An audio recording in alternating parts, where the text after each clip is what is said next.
Good morning Telangana. నేను సంగప్ప. ఈరోజు పత్రికల్లో రెండు వార్తలు ముఖ్యంగా ప్రధానంగా ఉన్నాయి. ఒకటి ఈజ్ ఆఫ్ డూయింగ్, పెట్టుబడిని ఆకర్షించడంలో తెలంగాణ తర్వాత ఆంధ్రప్రదేశ్ రెండు తెలుగు రాష్ట్రాలు కూడా నెంబర్ 1 స్థానంలో ఉన్నాయి. నిన్న కేంద్ర మంత్రి నిర్మలా సీతారామన్ ప్రకటించారు 29 రాష్ట్రాల తర్వాత 7 కేంద్రపాలిత ప్రాంతాలకు సంబంధించి పెట్టుబడులను ఆకర్షించే విషయంలో రాష్ట్రాలు ఎక్కడ ఉన్నాయని దాని మీద. అందులో అంతకుముందు గత ఏడాది 13వ స్థానంలో ఉన్నటువంటి తెలంగాణ ఇప్పుడు నెంబర్ 1కి వచ్చింది. లాస్ట్ ఇయర్ సెకండ్లో ఉన్నటువంటి అటు ఏపీ కూడా ఫస్ట్లో ఉంది. ఈసారి నెంబర్ 1 ఉన్నటువంటి లాస్ట్ ఇయర్ నెంబర్ 1 ఉన్నటువంటి గుజరాత్ ఈసారి 3వ స్థానానికి పోయింది.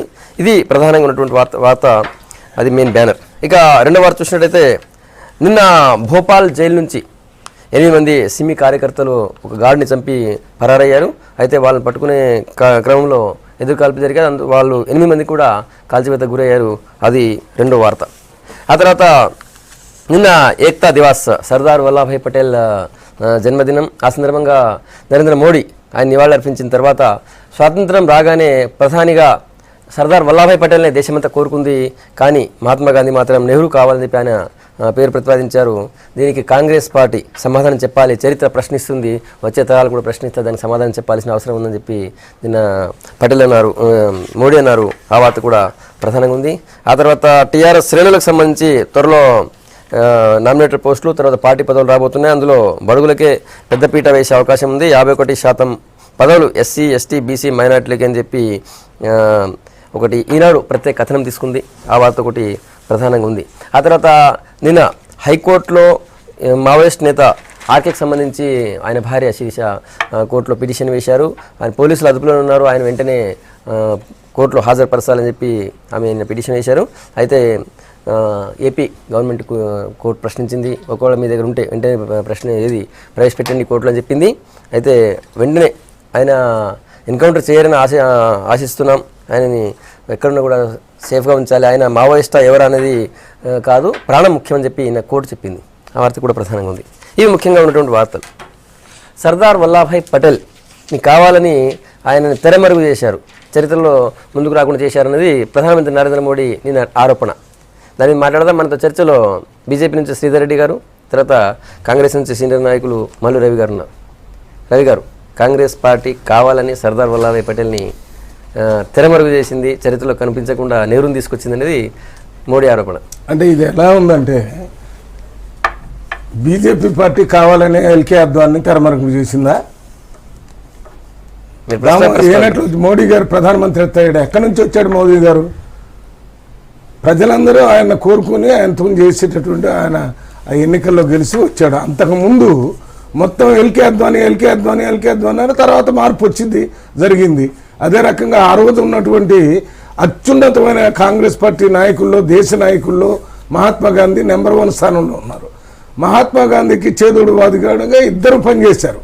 వాళ్ళలో ఏ వ్యక్తిని మనం ప్రధానమంత్రిగా ఉంచితే బాగుంటుందనేటటువంటి ఒక విధానపరమైన నిర్ణయం తీసుకునేటప్పుడు మహాత్మా గాంధీ గారు నెహ్రూ గారికి వెళ్ళి మొగ్గు చూపేశారు.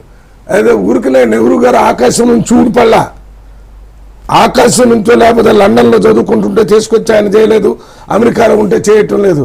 స్వతంత్ర సమరం కోసం నెహ్రూ గారు తండ్రి నెహ్రూ గారు స్వయంగా జైల్లో ఎన్ని సంవత్సరాలు ఉన్నాడు, ఏ రకంగా ఉన్నాడు, ఎంతమందిని కలుపుకొని పోవడానికి ప్రయత్నం చేశాడు. ఇప్పుడు నెహ్రూ గారిని ప్రధానమంత్రి చేశారు. తర్వాత పటేల్ గారు ఏమయ్యారు? ఉప ప్రధానమంత్రి అయ్యాడు. మొదటి ఐఎన్బి మినిస్టరు, తర్వాత హోమ్ మినిస్టర్ ఆఫ్ ఇండియా చేశారు. ఈయన భారతదేశంలో ఉన్న చిన్న చిన్న రాష్ట్రాలన్నింటినీ భారతదేశంలో విలీనం చేయడానికి నెహ్రూ గారు పనిచేశారంటే మరి వాళ్ళ పోలీసు వ్యవస్థ నడపడానికి, దాని బాధ్యతలు నడపడానికి ఎవరు మినిస్టర్గా ఉంటే వాళ్ళు చేస్తారు. ఆ రోజు ఆ బాధ్యత పోలీసు వ్యవస్థది, ఆ హోమ్ మినిస్టర్ది. అందువల్ల హోమ్ మినిస్టర్ నడిపించారు. నడిపించేప్పుడు ప్రధానమంత్రి గారి మొత్తం సారథ్యంలో ఒక్కొక్క మినిస్టర్ పనిచేస్తుంటారు. అందులో భాగంగా పటేల్ గారు చేశారు. పటేల్ గారిని తగ్గించడానికి వాళ్ళు ప్రయత్నం చేస్తున్నారు. అనవసరంగా అసలు పటేల్ గారిని ఉప ప్రధానమంత్రి చేసింది కాంగ్రెస్ పార్టీ. దానికి సమాధానం చెప్పాలి. మీరు ఆ రోజు పుట్టలేదు, మీ పార్టీకి అసలు అంకురార్పణ కూడా జరగలేదు. ఆ రోజుల్లో పటేల్ గారిని గుజరాత్ నుంచి ఉన్నా ఎక్కడున్నా ఆయనకున్నటువంటి శక్తి సామర్థ్యాలను గుర్తించి ఆయనకి ఉప ప్రధానమంత్రి చేసి అంత ఉన్నత స్థాయికి తీసుకుపోయింది కాంగ్రెస్ పార్టీ నాయకులు, భారతదేశంలో ఉన్న కాంగ్రెస్ పార్టీ నాయకులు.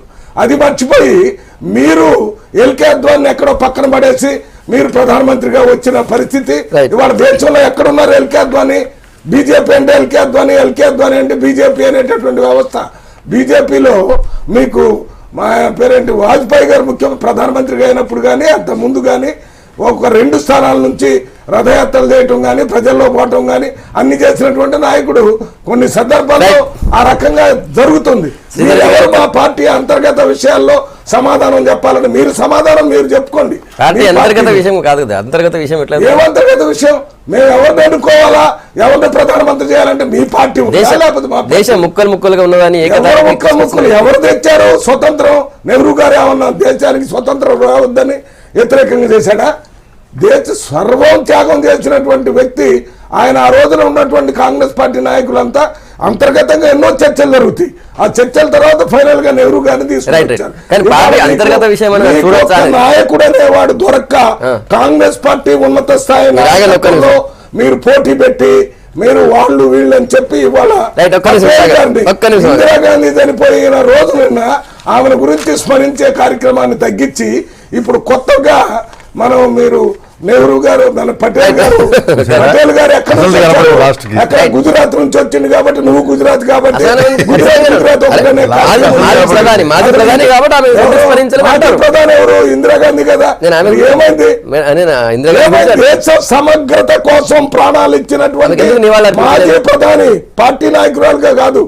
రేపు మోడీ గారు పర్మనెంట్ ప్రైమ్ మినిస్టర్ ఉన్నాడు. చేసిన మంచి పనులు చర్చలో దేవిప్రసాద్ వచ్చారు. శ్రీధర్ రెడ్డి గారు ఇప్పుడు చెప్పండి. ఇప్పుడు వాస్తవం మాట్లాడితే ఎంత చేదుగా ఉంటుందనేది రవి గారి మాటలను బట్టి పక్కన పడేటువంటి వారి పార్లమెంట్ సభ్యులు మా పార్టీ మార్గదర్శక మండలి వారు ప్రధానమంత్రి భారతీయ జనతా పార్టీకి మార్గదర్శకులు ఉంటారు. దాని గురించి మీరు ఎక్కువ బాధపడుతున్నందుకు సంతోషం, గౌరవిస్తున్నందుకు సంతోషం. రెండోది ఖచ్చితంగా మీరేమన్నారు అంతకుముందు ఏమన్నా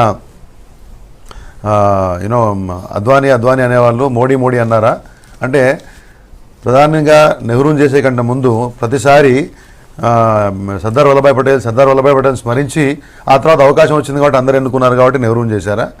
మీ మాటల్లోనే భిన్నత్వం. ఏంటంటే నెహ్రూ గాంధీ కుటుంబానికి తప్పితే వేరే వాళ్ళకి అవకాశాలు రాకూడదు, వేరే వాళ్ళు దేశ బాధ్యతలు చేపట్టకూడదు అనేది ఆ కుటుంబం యొక్క సిద్ధాంతం, ఆ పార్టీ యొక్క సిద్ధాంతం. మీరు చెప్పినటువంటి సందర్భాలు మీరు మాట్లాడిన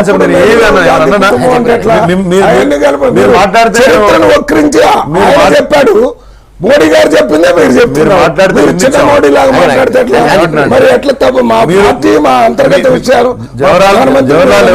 జవహర్లాల్ నెహ్రూ గారు ప్రధానిగా బాధ్యత స్వీకరించినటువంటి కాంగ్రెస్ పార్టీ ఈ దేశ ప్రజలందరూ ఎటువంటి ఏ సిద్ధాంతాలు ఉన్నా కానీ దేశం కోసం పోరాడినటువంటి కాంగ్రెస్ పార్టీ.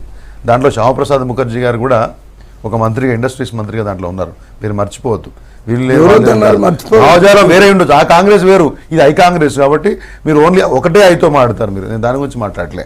ఇంకో విషయం ఏంటంటే అప్పటి సంగతి పోనీయండి. అప్పుడు సరే నెహ్రూ గారిని మాత్రమే వెస్ట్ ఎండ్తో చేశారని చెప్పేసి మాట్లాడారా? ఆ తర్వాత ఎప్పుడైనా చేశారా? ఒక్కసారి పివి నరసింహారావు గారు ప్రజల ఆమోదంతో దేశామోదంతో వస్తే ఆయన యొక్క పరిస్థితి మొత్తం 5 సంవత్సరాలు ఆయన ఎంబడిపడి ఆయన చనిపోయిన తర్వాత కూడా కక్ష తీసుకున్నారు కదా. దేశ ప్రధాని గురించి బాధపడుతున్నారే. ఇందిరాగాంధీ గురించి మాట్లాడుతూ కాంగ్రెస్ పార్టీ ఇట్లా మాట్లాడితే మా ఇష్టం. మామూలు వ్యక్తిని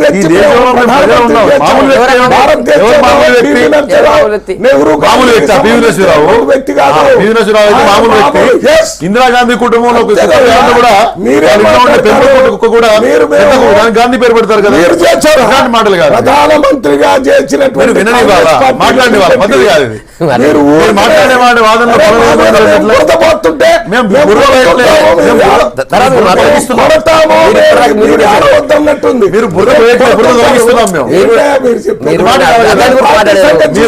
మా పార్టీ కాదు. నిన్న మీరు తీసుకురండి. మీరు చెప్పిన వాగ్దానాలు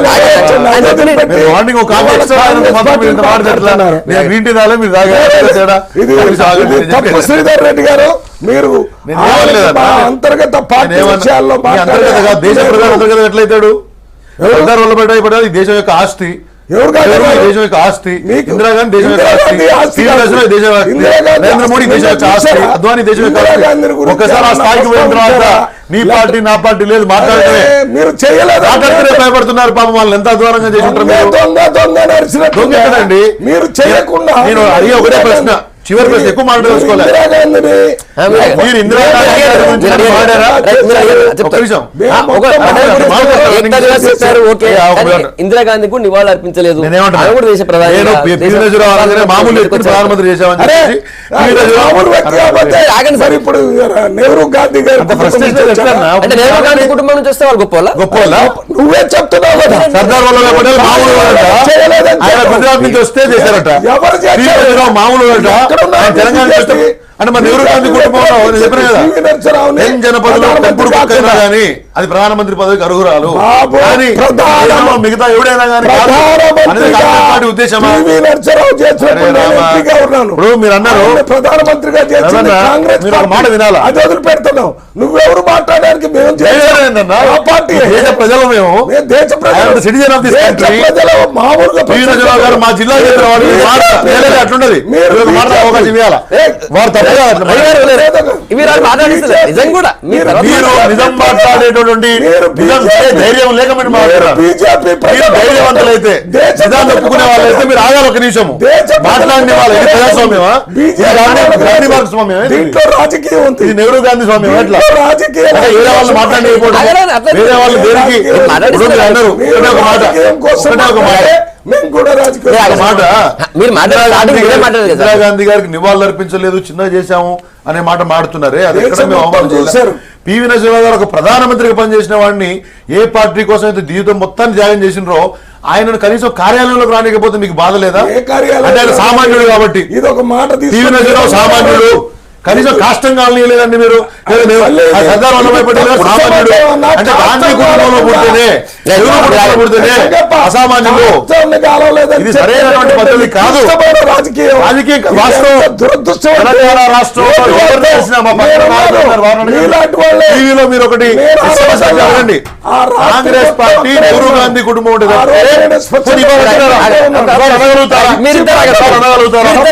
కాంగ్రెస్ పార్టీలో మాజీ ముఖ్యమంత్రి రాహుల్ గాంధీ తప్పితే ఇంకెవరన్నా ముఖ్యమైన నాయకుడు అనగలుగుతారా మీరు? మీ దగ్గర సత్తా ఉన్నదా? మోడీ ఒక్కడే బీజేపీ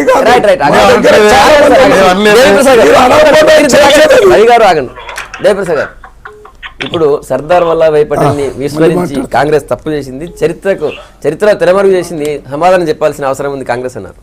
ఒక్క సర్దార్ వల్లభాయ్ పటేల్ కాదు, అనేక మంది త్యాగాలు చేసినటువంటి వాళ్ళను విస్మరించిన చరిత్ర కాంగ్రెస్ పార్టీ. మొత్తం దానికి ఇలా ఓన్ చేసుకుంటే అంటే రవి గారికి మేమేం చెప్పలేం. అనేక మంది స్వాతంత్రోద్యమ చరిత్రలోనూ అనేక రకాలుగా అనేక ఉద్యమాలు నిర్వహించినటువంటి అనేక మంది మహామహులు ఉన్నారు. బ్రిటిష్ను పారదోలడానికి ఆయన ప్రధాని కావాల్సిన వ్యక్తి, ప్రధాని కాకుండా గాంధీ పేరు, ఆయన పేరు చెప్పగా, నెహ్రూ పేరు చెప్పగానే నెహ్రూ చేశారు. పార్టీ దేశమంతా కోరుకుంది అన్నారు. ఇప్పుడు ఎంత దేశం అంతా కోరుకున్నా పార్టీలో ఉండేటువంటి ఎన్నుకైనటువంటి నాయకులు కోరుకొని ఎన్నుకోవాలి.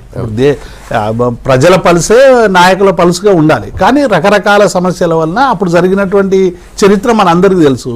ఈరోజు మొత్తం మన దేశాన్ని పాలించినటువంటి అధిక పీరియడ్ అంతా కూడా ఒకే కుటుంబం పరిపాలించింది అనేటువంటిది కూడా మొత్తం తెలుసు. వాళ్ళు ఏం త్యాగాలు చేసి అధికారంలోకి రాలేదు. అధికారంలోకి వచ్చినాక వాళ్ళు అవలంబించినటువంటి విధానం వల్ల త్యాగాలకు సోనియా గాంధీ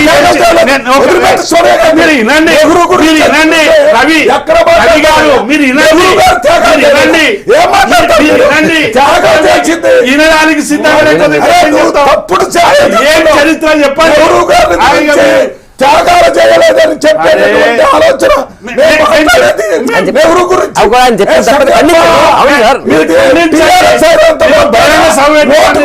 మాట్లాడకూడదు. ఎందుకు ఈ సభ ద్వారా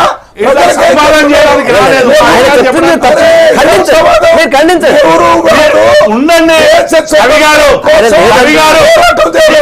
ఎక్కువ మాట్లాడతాం ఉండండి. మీరు ఉండండి. అవమానపరిచే విధంగా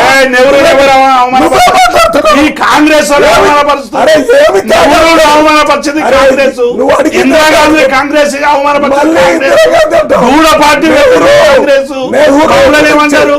ఎవడు ఏం పెట్టినా నెహ్రూ గారు రవి గారు మీరు కరెక్ట్ గారు మీరు ఆయన చెప్పిన తర్వాత మీరు చెప్పండి సార్. అసలు చరిత్రకి సంబంధం మాట్లాడొద్దా?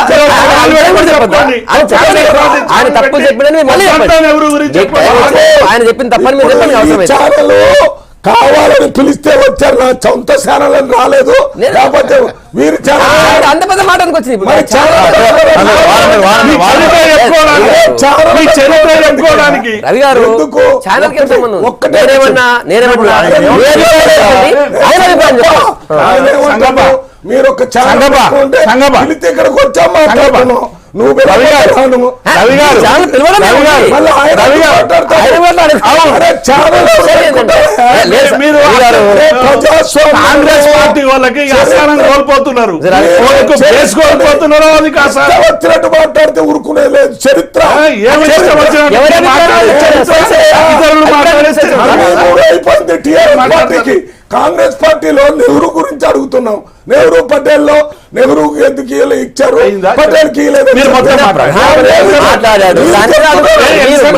చెప్పండి. పార్టీ త్యాగం ఏం చేశారు? చేశారు, లేకపోతే నెహ్రూ గారు మళ్ళీ ఎవరు పార్టీ త్యాగం ఆయన కరెక్ట్ గా చేస్తారు? ఆయన చెప్పండి. మీరు వినండి. చెప్పండి. ఆ కుటుంబం అంటే ఆ కుటుంబం త్యాగం చేయలేదంటే నెహ్రూ గారు ఆ కుటుంబంలో ఉండండి, అన్ని త్యాగాలు అందరికి తెలుసు. మళ్ళీ అదే ఉండండి, ఉండండి. ఎంత త్యాగాలు? మీ త్యాగాలు గొప్ప త్యాగాలు. మేము ఏమంటున్నాం, కాదంటున్నామా? దేనికి గొప్ప త్యాగాలు ఉన్నాయి? తెలంగాణని అరే, ఇండియా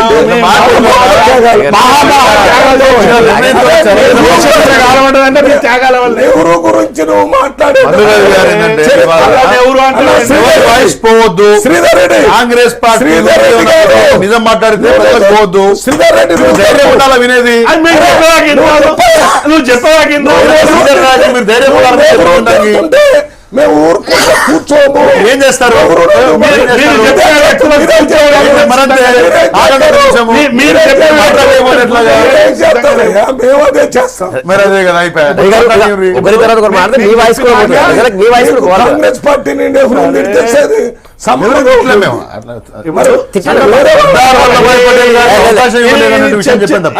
ఎవరిని తిట్టాల్సిన అవసరం మాకు లేదు. డెఫినెట్ గా మాకున్న అభిప్రాయం వెయ్యి చెప్పండి. డిస్కషన్ చేసిన కన్నియండి మీరు. మీరు కన్నియండి. సంగప్ప గారు. మేము చెప్పేదాకా వినండి మీరు. చెప్పావు. అదే మీ ఇష్టం వచ్చినట్టు మాట్లాడారు. నువ్వు నెహ్రూ గురించి తప్పుగా మాట్లాడావు. నెహ్రూ, ఇందిరాగాంధీ, రాహుల్ గాంధీ, సోనియా గాంధీ, ఇంకా రాహుల్ గాంధీకి పుట్టే గాంధీ అన్ని గురించి మాట్లాడతాం. ఎందుకు మాట్లాడడం? నెహ్రూ గురించి అరే మాట్లాడదు. మీరు మీకెంత ఎక్కువ ఉందో మాకంత ఎక్కువ ఉంది. తప్పు మాట్లాడద్దు. అదే నువ్వు మాట్లాడేది కరెక్ట్. చరిత్ర తప్పు నువ్వు మాట్లాడు. మీరు చరిత్ర తిరగరాసి జనానికి చరిత్ర నెహ్రూ త్యాగం మీరు చేశారు. రవి గారు, రవి గారు, నెహ్రూ త్యాగం చేశారు. Right, right, right. నెహ్రూ త్యాగం అరే చేయలేదా? మేము నెహ్రూ అనలేదు, నెహ్రూ అనలేదు. నువ్వు ఇనదాకిను, నువ్వు ఇనదాకిను. ఒక విషయం సంగపంగా చెప్పనియండి. సంగప గారు ఒక విషయం. మొత్తం చెప్పనియండి ఆయనకి. ఆయన ఏం చెప్తారు చూద్దాం. అరే, నువ్వు ఇందిరాగాంధీని లేకపోతే సోనియా గాంధీ అంటే నేను త్యాగం చేయలేదంటే నీ కోణంలో నువ్వు మాట్లాడచ్చు. నీ కోణంలో నువ్వు మాట్లాడొచ్చు. ఇప్పుడు ఆయన ఎవరు నేను మాట్లాడక ముందే నువ్వు అదే నెహ్రూ ఏం చేయలేదు. ఊరికి నా కుటుంబానికి ఇచ్చారు. ఆయన తప్పు చెప్తారు. మీరు మళ్ళీ మాట్లాడండి, మీరు ఖండించండి. కానీ ఆయన మాట్లాడండి. అట్లా కాదు. మీరు మాట్లాడండి. ఒకవేళ తప్పు అయితే మీరు ఖండించండి. మీకు కూడా ఖండించడమే నేను ఇప్పుడు చేసింది ఖండించడం. ఆయన మాట్లాడలేదు. మాట్లాడకముందే ఈ కాంగ్రెస్ పార్టీ చరిత్రనే ఇట్లా మాట్లాడక ముందే ఖండిస్తారు. అరిసి అరిసి బేసు పోయింది, స్థానం కోల్పోతున్నారు. రెండు కోల్పోతున్నారు. 4 రోజులు ఉంటే కనపడింది. బేస్ ఎక్కడ ఉంది? బేస్ ఎక్కడ పోయిందని. అందుకే ఇట్లా ఎగురుతున్నారు. అరే సంగప్ప గారు, డెఫినెట్ గా భారత స్వాతంత్రోద్యమంలో చాలా మంది చాలా త్యాగాలు చేశారు. నెహ్రూ లాంటి వాళ్ళు ఉన్నారు, భగత్ సింగ్ లాంటి వాళ్ళు ఉన్నారు, వల్లభాయ్ పటేల్ లాంటి వాళ్ళు ఉన్నారు. అనేక మంది అనేక రకాలుగా తమ తమ కోణాల్లో ఉద్యమాలు చేసిండ్రు. భారత స్వాతంత్రోద్యమంలో ఒక కీలక స్థానాన్ని పోషించారు. నేను ఇంతవరకు రవి గారు చెప్పేది ఏంటంటే, అనేక అశేష త్యాగాలంటే నెహ్రూకు సంబంధించినటువంటి త్యాగాల చరిత్ర వేరు. ఆ తర్వాత వచ్చినటువంటి కాలానుగుణంగా వచ్చినటువంటి నాయకత్వం అంతా కూడా అధికారంలోకి వచ్చినాక వాళ్ళు అవలంబిస్తున్నటువంటి విధానాలకు వ్యతిరేకంగా బలి కాబడ్డారు. కానీ త్యాగాలు చేసి అధికారంలోకి రాలేదు అంటున్నారు. నేను దానికి కట్టుబడి ఉన్నా. డెఫినెట్ గా ఉన్నా దానికి కట్టుబడి ఉన్నా. ఇందిరా గాంధీ ఏం త్యాగం చేసింది, సోనియా గాంధీ ఏం త్యాగం చేసింది, రాహుల్ గాంధీ ఏం త్యాగం చేసింది, సంజయ్ గాంధీ ఏం త్యాగం చేసింది, ఉన్నారా? ఏం మాట్లాడుతున్నారు? వాళ్ళ కోసం అధికారాన్ని త్యాగం చేసింది రాహుల్ గాంధీ ఒక కుటుంబాన్ని అధికారం నిలబెట్టడం కోసం ఈ దేశం సంపదను కోల్పోయింది. కుంభకోణాల పట్ల ఇంకా కూడా పటేల్కి నెహ్రూకి ఒక ఈ పోటీ వచ్చినప్పుడు నెహ్రూకి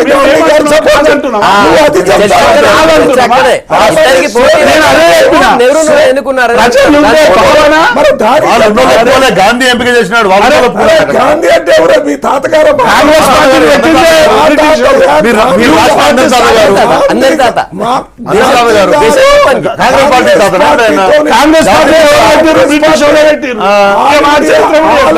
కాంగ్రెస్ పార్టీలో ఇప్పుడున్నది కాంగ్రెస్, అది ఓన్లీ ఒకటే ఉన్నటువంటి కాంగ్రెస్.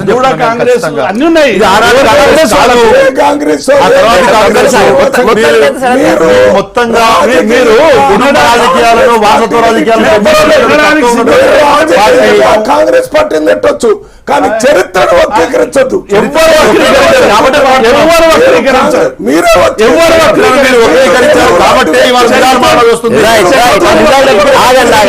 చరిత్ర తెలిసి ఈజ్ ఆఫ్ డూయింగ్ బిజినెస్ పెట్టుబడులను ఆకర్షించడంలో తెలంగాణ రాష్ట్రం నెంబర్ 1 వచ్చింది. అంత లాస్ట్ ఇయర్ 13వ స్థానంలో ఉండే ఈసారి నెంబర్ 1 వచ్చింది. మొత్తం నిన్న కేంద్ర మంత్రి నీతి ఆయోగ్ ఉపాధ్యక్షుడు అరవింద్ పనగరియా, తర్వాత ప్రపంచ బ్యాంక్ భారతదేశ ఏకాధిపతి జునైద్ అహ్మద్ల సమక్షంలో నిర్మలా సీతారామన్ ఈ ర్యాంకులు ప్రకటించారు. మొత్తం 29 రాష్ట్రాలు, 7 కేంద్రపాలిత ప్రాంతాలది నెంబర్ 1 రాష్ట్రంగా పెట్టుబడులను ఆకర్షించడం వచ్చింది. 2555 ఫ్యాక్టరీలు, కంపెనీలు వచ్చాయని చెప్పిన సీఎం కూడా అన్నారు. అధికారులను అభినందించారు. శ్రీధర్ రెడ్డి గారు ఎట్లా చూస్తారు ఈ విషయం? అంటే ఇది ఒక తెలంగాణ రాష్ట్రానికి సంబంధించి ఒక మంచి వార్తగా మనం తీసుకోవచ్చు. ఎందుకంటే మోర్ దాన్ 340 రిఫార్మ్స్ ఉంటే వాటిలో మెజారిటీ భాగాన్ని ఈ రాష్ట్రం అమలు చేసింది. దాంట్లో పోయినసారి అసెస్మెంట్ కంటే 12 స్థానాలు ముందుకు వచ్చి 1వ ర్యాంకు సాధించడం అనేది నిజంగా ఈ రాష్ట్రంలో ఉన్నటువంటి ప్రత్యేకించి అధికారుల బృందం ఏదైతుందో ఆడ సరే ఖచ్చితంగా ప్రభుత్వాన్ని మేము పోడకూడదు, లేకపోతే ప్రభుత్వం ఏదైనా మంచి పని చేస్తే దాన్ని అసలు మారకూడదు అనేటువంటి ఒక కుసంస్కారానికి నేను వెళ్ళాను. కానీ ఖచ్చితంగా ఆ శాఖకు సంబంధించి ఒక మంచి ప్రయత్నం జరిగిందని చెప్పడానికి ఒక నిదర్శనంగా మనం తీసుకోవచ్చు. ఎస్పెషల్లీ వాణిజ్య రంగం అంటే బేసికలీ ఇండస్ట్రియల్కి సంబంధించినటువంటి రిఫార్మ్స్లో స్టేట్ నెంబర్ 1 ఉంటాం, అది కూడా కొత్త రాష్ట్రం ఉంటాం అనేది ఒక మంచి విషయం. అక్కడ ఉన్నటువంటి especially I want to quote the names of the IAS officers, namely Arvind Kumar కావచ్చు, కమిషనర్ ఆఫ్ ది ఇండస్ట్రీస్, తర్వాత జయేష్ రంజన్ ఐటీ ఎవరైతే వాళ్ళు దానికి సహకారం ఇచ్చిన వాళ్ళు, శాఖ మంత్రి ఎట్లాగా ఉంటారు ఖచ్చితంగా. వీళ్ళ బ్రెయిన్ చైల్డ్గా వచ్చినటువంటి టీఎస్ ఐపాస్, దానికి అనుబంధంగా ఉన్నటువంటి మిగతా సంస్కరణల అమలు, ఇవన్నీ కూడా సింగిల్ విండో అనుమతులు, ఎన్ని పరిశ్రమలు వచ్చాయి ఇప్పటివరకు, ట్యాంజిబుల్గా ఎన్ని అసెట్స్ మనకు క్రియేట్ అయినాయి, ఎంత పెట్టుబడులు వచ్చాయి, ఎంత ఎంప్లాయ్మెంట్ క్రియేట్ అయిందనే విషయాన్ని కాసేపు మనం పక్కన పెడితే ఎస్పెషల్లీ కేంద్ర ప్రభుత్వము ఆయా సంస్థలు ఇచ్చినటువంటి వరల్డ్ బ్యాంక్ ఇచ్చినటువంటి ఆ సంస్కరణల అమలు తీరులో వీళ్ళు అమలు చేయడం అనే విషయాన్ని ఖచ్చితంగా మనం స్వాగతించాలి, అభినందించాల్సిన అవసరం ఉంది. ఎందుకంటే రాష్ట్రం అభివృద్ధి చెందాలంటే అన్ని రంగాల్లో అభివృద్ధి చెందాల్సిన అవసరం ఉంది. ఎస్పెషల్లీ మ్యానుఫ్యాక్చరింగ్, వాణిజ్యం పెరగాల అంటే ఉత్పత్తి పెరగాల, ఇవన్నీ పెరగాలంటే సంస్కరణలు రావాల్సిన అవసరం ఉంది. గతంలో లాగా ఇన్స్పెక్టర్ రాజ్, వాళ్ళ కేంద్ర ప్రభుత్వం కూడా ఒక విషయం అర్థం చేసుకోవాలి, ఇన్స్పెక్టర్ రాజ్ పోవాలి, లేకపోతే పరిశ్రమలను ఎంకరేజ్ చేయాలి, అనుమతుల పేరుతోటి జాప్యం చేయకూడదు, ఆ యొక్క వచ్చే ఔత్సాహిక పరిశ్రమతో రక్తం పిండకూడదు అనేటువంటి ఆలోచన ఏతుందో దానికి అనుగుణంగా ఇక్కడ పనిచేశారు, ఆ గైడ్ లైన్స్ తీసుకొని ఇక్కడ పనిచేశారు. కాబట్టి ఇక్కడ రాజకీయం అక్కర్లేదు. ఒకటి వాణిజ్య రంగంలో మాత్రమే పూర్తి స్థాయిలో డెవలప్మెంట్ ఉంటే సరిపోదు, ఆల్రౌండ్ డెవలప్మెంట్ కావాలి. ఆ దిశగా కూడా రాష్ట్ర ప్రభుత్వం పనిచేయాలి మాత్రం ఖచ్చితంగా. సంగప్ప గారు, ఇవాళ తెలంగాణ కానీ ఆంధ్రప్రదేశ్ రాష్ట్రం కానీ వాణిజ్య రంగంలో ప్రథమ స్థానంలో రావడానికి ముఖ్య కారణం నేను అనుకునేది, కొత్తగా మొన్న కొత్త రాష్ట్రాలు ఏర్పడ్డాయి. దీంట్లో మనం ఇండస్ట్రీస్ని ఏ రకంగా ఆకర్షించాలనే ఉద్దేశంతో ప్రభుత్వమే విధానపరమైన నిర్ణయం తీసుకుంది. కమిషనర్ ఆఫ్ ఇండస్ట్రీస్ లేకపోతే సెక్రటరీ ఆఫ్ ఇండస్ట్రీస్ చేస్తే కాదు, ఇది ప్రభుత్వాన్నే మనం దీనికి ఏదైనా మంచి జరిగినా చెడు జరిగినా ప్రభుత్వ నిర్ణయం. ఇదే గవర్నమెంటే తెలంగాణ వస్తే పరిశ్రమలను తరలిపోతాయి అన్నటువంటి పాయింట్ నుంచి ఈరోజు పెట్టుబడులు ఆకర్షించిన నెంబర్ 1 వచ్చి. అవునమ్మా, ఇప్పుడు మన ప్రభుత్వం వచ్చింది, మనం దీంట్లో అక్కడ అంతే ఉంది, ఇక్కడ అంతే ఉంది, రెండు అంతే ఉన్నాయి కదా, ఇవి జరుగుతున్నాయి. వీటిని పెట్టడానికి కావాల్సిన అనువైన వాతావరణానికి నెంబర్ 1గా ఉన్నాయి. ఎన్ని వచ్చినాయి ఏమవుతున్నాయి అనేది వేరే సంగతి. ఒకటి దీంట్లో నెంబర్ 1 వచ్చినటువంటి ఈ ప్రభుత్వం పేద ప్రజలు సమగ్ర ప్రజల అభివృద్ధిలో కూడా ఫస్ట్ రావాలని మేము కోరుకుంటున్నాము యాజ్ ఎ కాంగ్రెస్ పార్టీ. దీంట్లో తప్పు చేశారని ఇది జరగకుండా ఉండాలని అంటం లేదు, ఇది జరగాల్సిందే. ఇది కూడా ఏదో కొంతమంది ఒకళ్ళిద్దరు ఐఏఎస్ ఆఫీసర్స్ వల్ల జరిగేది కాదు. ఇది విధానపరమైన నిర్ణయాలు ఆ ముఖ్యమంత్రి గారు మంత్రుల క్యాబినెట్లో తీసుకోవాల్సిందే, తీసుకొని ఉంటారు. ఎందుకంటే ఇవి తొందరగా పెట్టాలని ఈ మధ్య చెప్పారు. 15 రోజుల్లోనే ఎవరైనా అప్లై చేస్తే పర్మిషన్లు ఇవ్వటం, అది ఎయిర్పోర్ట్ టు సీఎం ఆఫీస్ అని, ఇవన్నిటి మేము కాదని చెప్పడం లేదు. దానివల్ల మనం ఇవాళ కాంపిటీషన్ పెరిగింది పక్క రాష్ట్రాల్లో. ఈ ఆంధ్రప్రదేశే కాకుండా కర్ణాటక, మహారాష్ట్ర, భారతదేశంలో అక్కడికంటే ఎక్కడ మంచి అవకాశాలు కల్పిస్తే అక్కడికి వచ్చేటట్టుంది. ఆ రకంగా చేశారు. కానీ అదేవిధంగా ప్రాధాన్యత క్రమంలో పేద ప్రజల గురించి, రైతుల గురించి వాటన్నిటిని తీసుకొని వచ్చి చేయాలనేది మేము వారికి ప్రభుత్వం పొలిటికల్ డెసిషన్ గవర్నమెంటే తీసుకోవాలి. దేశంలో 30 రాష్ట్రాలు వీటికి ప్రయత్నం చేశాయి. గతంలో మనం 13వ ప్లేస్లో ఉన్నాము. అప్పుడు పొలిటికల్ డెసిషన్స్ ఉండింది. నేను ఎందుకు నేమ్ చేశానంటే ఎప్పుడైతే మంచి ఎగ్జిక్యూషన్ టీం, ఇంప్లిమెంటేషన్ టీం ప్రాపర్గా ఉన్నప్పుడే ఇవి అమలవుతాయి. అందుకని నేమ్ చేశాను. శాఖ మంత్రి ఎట్లా అని చెప్పాను. నా ఉద్దేశం ఏంటంటే బేసికల్లీ ఇక్కడ ఒక జరిగినటువంటి మంచి పని మిగతా అంశాల్లో కూడా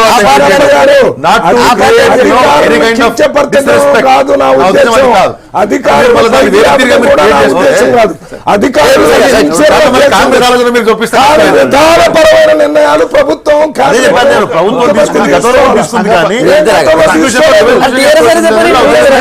ఏం తీసుకోలేదు. సంగప్ప గారు, ఇది నిజంగా ఎందుకంటే ఇంతకుముందు శ్రీధర్ రెడ్డి గారు, పెద్దల రవి గారు చెప్పినట్టు తెలంగాణ రాష్ట్రం రాకముందు ఉండేటువంటి ఒక ప్రచారం మీరు కూడా ఇంతకుముందు కోట్ చేశారు. అంటే తెలంగాణ వస్తే ఇక్కడ పెట్టుబడులు రావు, తెలంగాణ వస్తే ఇక్కడ విద్యుత్ ఉండదు, తెలంగాణ వస్తే పరిపాలన సజావుగా ఉండదు, తెలంగాణ వస్తే రకరకాల సమస్యలు వస్తాయని ఒక బూచిలాగా సమాజానికి చూపించేటువంటి ఉన్నాయి. అసలు అంటే మొత్తంగా కూడా పరిశ్రమలే మొత్తం తరలిపోతాయి, ఇక్కడ ఉండేటువంటి అవకాశం లేదు, ఇక్కడ ఉంటే కలెక్షన్లు అయితే అని రకరకాలుగా ఒక బూచిని చూపించి తెలంగాణ రాష్ట్రం అడ్డుకోవడానికి రకరకాల ప్రయత్నాల్లో ఇది కూడా ఒక రకమైనటువంటి ప్రచారంగా కొనసాగింది. కానీ 2.5 సంవత్సరాల పరిపాలనలో ముఖ్యంగా నిన్న వచ్చినటువంటి ఏదైతే మనకు వచ్చిందో ఇది గతంలో మనకు ఉండేది 13వ స్థానం నుంచి మనం ఈరోజు నంబర్ 1 స్థానానికి వెళ్ళినాం. 42% నుంచి 78%కి వెళ్ళినాం.